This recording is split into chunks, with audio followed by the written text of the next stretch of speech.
महाराष्ट्र की ये धरती आध्यात्मिक, सांस्कृतिक, वीरता और कई ऐतिहासिक घटनाओं की धरती रही है। और मुझे खुशी है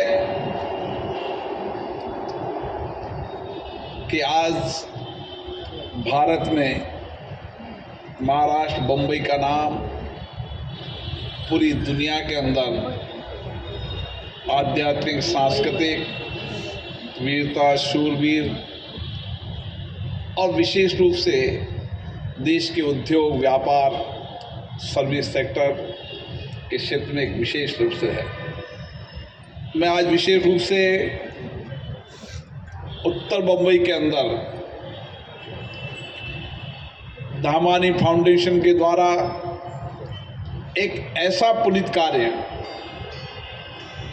जो मानवीय दृष्टि से सबसे आज की आवश्यकता है, उसके हॉस्पिटल की उन्होंने विचार रखा, उसको एग्जीक्यूट करने का काम किया। राधा किशन जी धामानी साहब हमारे बीच में नहीं हैं, उनकी बेटी मधु जी हैं, अभय जी हैं, चाणक जी। मैं धामानी साहब से व्यक्तिगत रूप से मिला था। एक ऐसा व्यक्तित्व है जो समाज के अंतिम व्यक्ति के जीवन कैसे कल्याण हो सकता है, सामाजिक क्षेत्र में काम करते हुए, पुनीत कार्य करते हुए, अपने आप को हमेशा पीछे रखते हुए,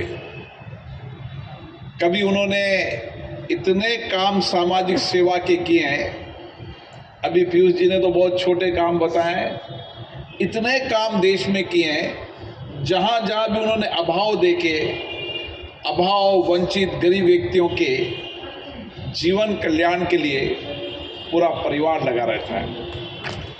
और आज अभी आप देखें कि किस तरीके से 400 बेड के अस्पताल को पीयूष गोयल जी ने 1000 बेड के अस्पताल की ओर बढ़ा दिया। गोपाल शेट्टी जी हमारे मित्र यहाँ बैठे हैं, संसद में समय समय पर इस क्षेत्र की भावनाओं की, यहाँ की आकांक्षाओं की, यहाँ की कठिनाइयों की, विचारों को संसद में उठाते रहते थे। संसद में लंबे समय बैठते थे, देर रात्रि तक बैठते थे और हमेशा अपने विचारों की अभिव्यक्ति करते थे। 10 साल उन्होंने जनता की सेवा की।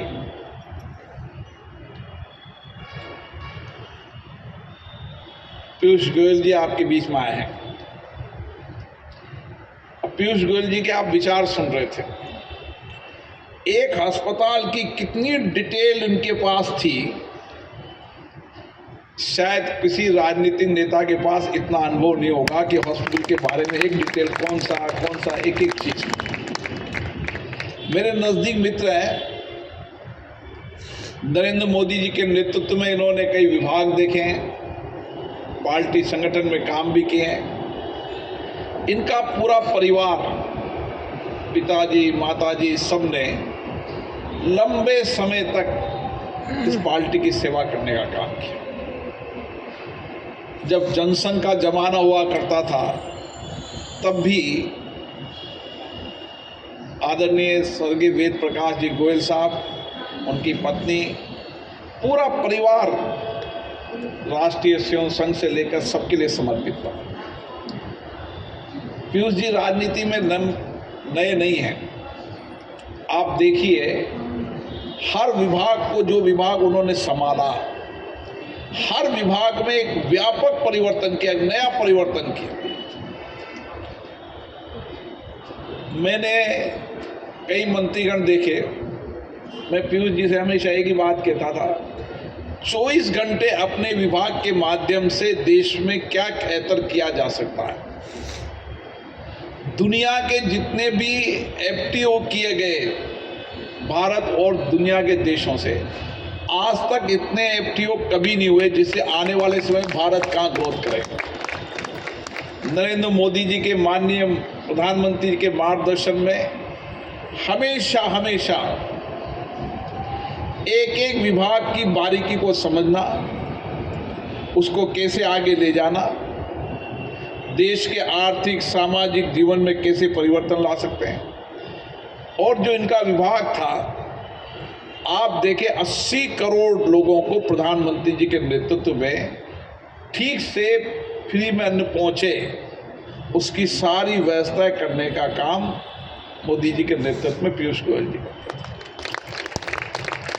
आप रेल विभाग में देख लें, वाणिज्य विभाग में देख लें, टेक्सटाइल विभाग में देख लें, कोई विभाग नहीं जिस विभाग में इन्होंने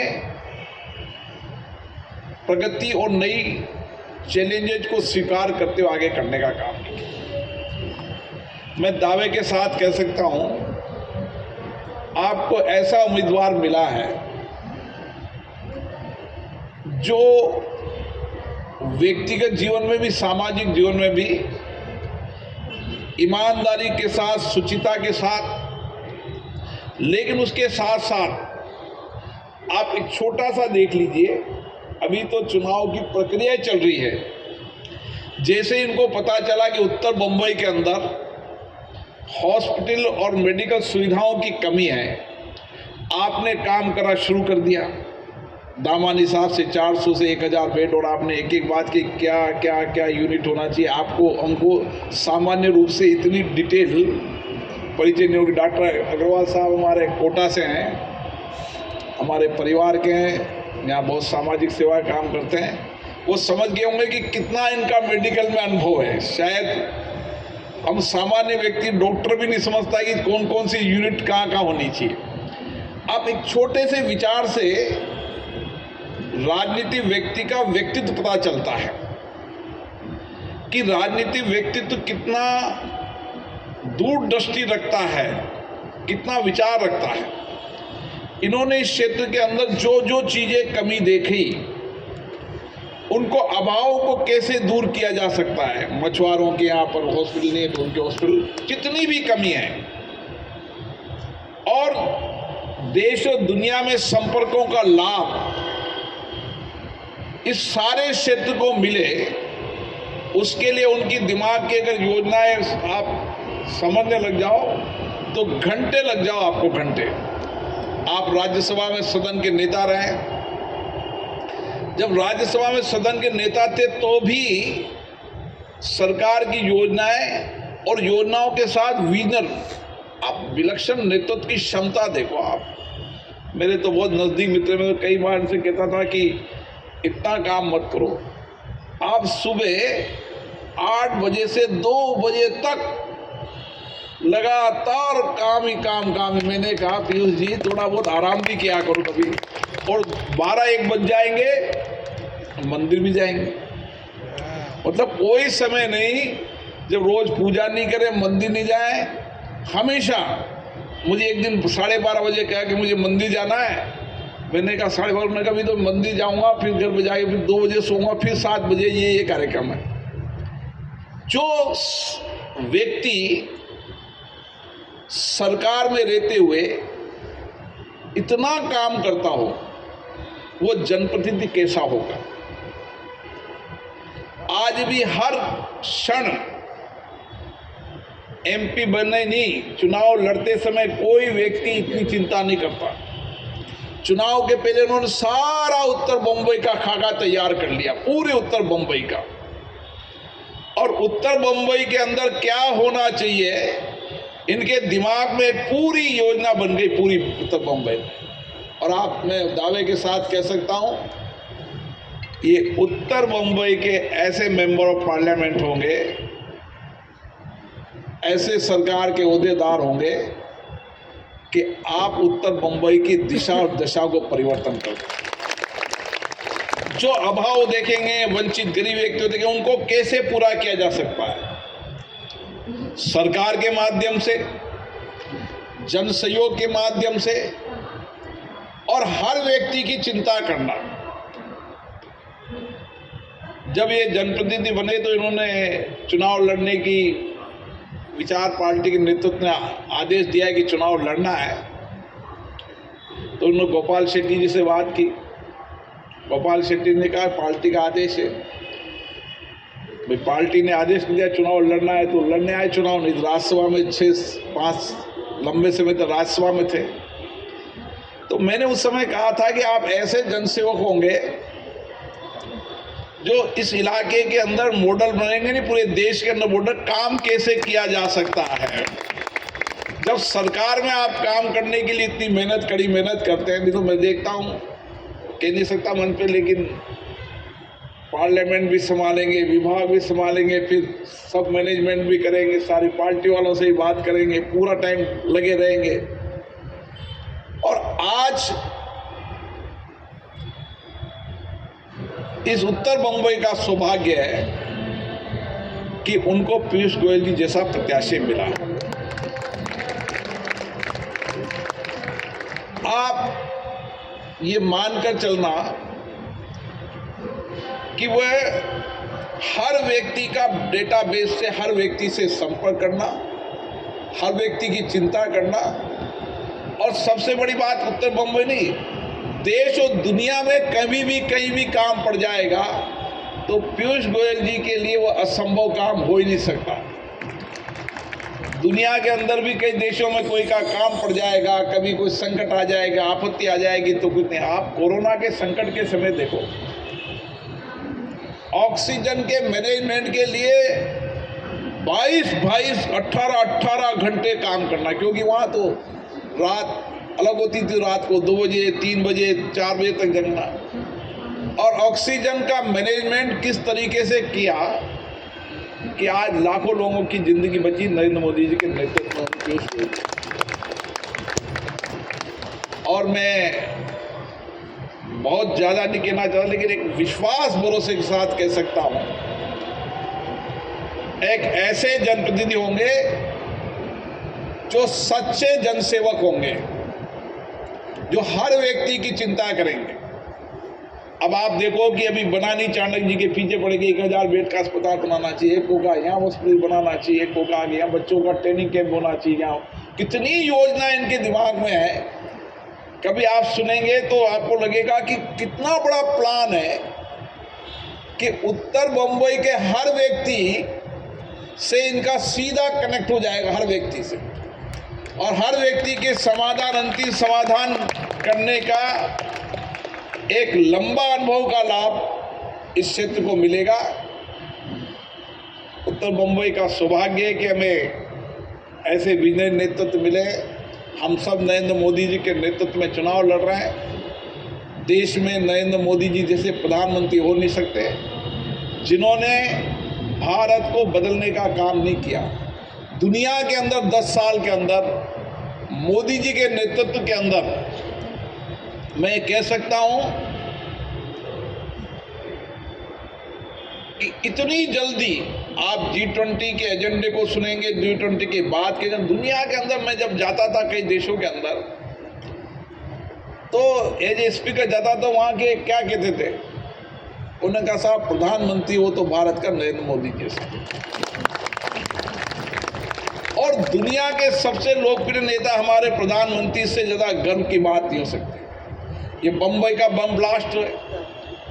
आप 2019 की पुलवामा की घटना के बाद इस देश में आतंकवाद की कोई घटना घटी क्या? 70 साल के आतंकवाद को मिटाने वाले कोई व्यक्ति है तो नरेंद्र मोदी हैं। जो 370 की लड़ाई लंबे समय तक चल रही थी देश के अंदर, देश में 2 विधान 2 प्रधान, कितने जनसंघ, उसको 370 हटाने का काम किया तो मोदी सरकार ने किया। कांग्रेस उसका 370 का विरोध कर रही थी। राम मंदिर बनने का एक समय था कि राम मंदिर पर गोलियां दागने वाले लोग राम मंदिर का संसद में विरोध कर रहे थे, संसद के बाहर विरोध कर रहे थे। एक मैं आपको उदाहरण देकर देख लूं, 16 दिसंबर 92, आप पार्लियामेंट के प्रोसीडिंग निकाल कर देखना, 16 दिसंबर 92 में गुलाम नबी आजाद संसद में एक प्रस्ताव लाते हैं कि जो पवित्र बाबरी मस्जिद गिरी है उसकी सदन घोर निंदा करता है, आक्रोश व्यक्त करता है। एक समय वो भी था और एक समय मोदी जी का ये कार्यकाल का समय आया जब उसी संसद के अंदर राम मंदिर बनने की प्रशंसा की। ये अंतर होता है सरकारों का। आप देखो कैसा समय था कि प्रस्ताव संसद में लेकर आगे 370 का विरोध, राम मंदिर का विरोध, सीए का विरोध, 3 तलाक का विरोध। आखिर इसका विरोध क्यों करते थे? आखिर क्यों? इन सब का विरोध करने का क्या कारण था? केवल अपने वोटों को रिजर्व रखना, बाकी वोटों को जाति धर्म के आधार पर विभाजन करना, इसके अलावा कांग्रेस ने कुछ भी नहीं किया। अभी 400 पार संविधान समाप्त करेंगे, झूठी बात चला दी। मोदी साहब ने, अमित शाह ने कई बार कहा है कि भारत में संविधान को कोई समाप्त नहीं कर सकता और सामाजिक आरक्षण व्यवस्था को कोई समाप्त नहीं कर सकता। लेकिन कांग्रेस झूठे बातों पर, झूठी अफवाहों पर, झूठी बात पर चलेगी। यहाँ उत्तर बंबई में भी चलाएंगे। ये मैं मानकर आपको विश्वास दिला सकता हूँ, भरोसा देता हूँ, मैंने नजदीक से देखा है। यहीं इसी धरती पर रहकर, यहीं आपके बीच में रहकर, आपके साथ मिलकर डे टू डे नियमित रूप से भी आपके साथ रहेंगे और विकास की दृष्टि से, सामाजिक दृष्टि से अभाव वंचित लोगों के जीवन परिवर्तन में भी पीयूष गोयल जी जैसा व्यक्तित्व बहुत बड़ा परिवर्तन लाएगा। ये मैं विश्वास दिला सकता हूँ, क्योंकि मोदी जी ने जब बड़ी जिम्मेदारी, इनको कई विभागों की जिम्मेदारी देने के साथ भी सभापति मतलब लीडर ऑफ राज्यसभा बनाया, तो मतलब लीडर ऑफ राज्यसभा का मतलब होता है सदन का नेता, और सदन को भी उन्होंने ठीक से संभाला। तो जिसकी क्षमता होती है उसी को दायित्व दिया जाता है। पीयूष जी की क्षमता अपार है, विपुल है, मैं कह नहीं सकता कि इतनी क्षमता है। और इतने घंटे काम करने की आदत वाला नेता मैंने कभी मेरी जिंदगी में नहीं देखा, क्योंकि सब सीखा मोदी जी से। मोदी जी 18-20 घंटे काम करते तो उनके नेतृत्व में इनको भी 18-20 घंटे काम करना पड़ता है। तो ये 18-20 घंटे करने की क्षमता भी पीयूष गोयल जी में है। और ये आप देख रहे होंगे, अभी एक झलक आपने, टेलर जिसे कहते हैं ना, कितना विजनरी, कितनी बातें जानते हैं हर चीज़ के बारे में। अभी शुरुआत चुनाव हुई, निश्चित रूप से आप माने, आपको एक ऐसा जनप्रति मिला है, एक जनसहयोग मिला है। गोपाल शेट्टी जी ने भी यहाँ पर बहुत अच्छी सेवा की है और गोपाल शेट्टी जी का पूरा आशीर्वाद है। और पार्टी के अंदर जो हमें जिम्मेदारी मिलती है कार्यकर्ता के रूप में हम काम करते हैं। गोपाल शेट्टी जी ने कार्यकर्ता के रूप में काम किया, पीयूष जी ने कहा हमें अलग अलग दायित्व मिलता रहता है, अलग अलग जिम्मेदारियां मिलती रहती हैं। हम सब एक परिवार के लोग हैं। हमारे परिवार में जिसको जो जिम्मेदारी मिलती है उस जिम्मेदारी को निभाते हैं। और पीयूष जी को पार्टी ने आदेश दिया है संसद का चुनाव लड़ने का। आपका स्नेह, आपका प्यार, आपका आशीर्वाद मिले। आप सबको धन्यवाद।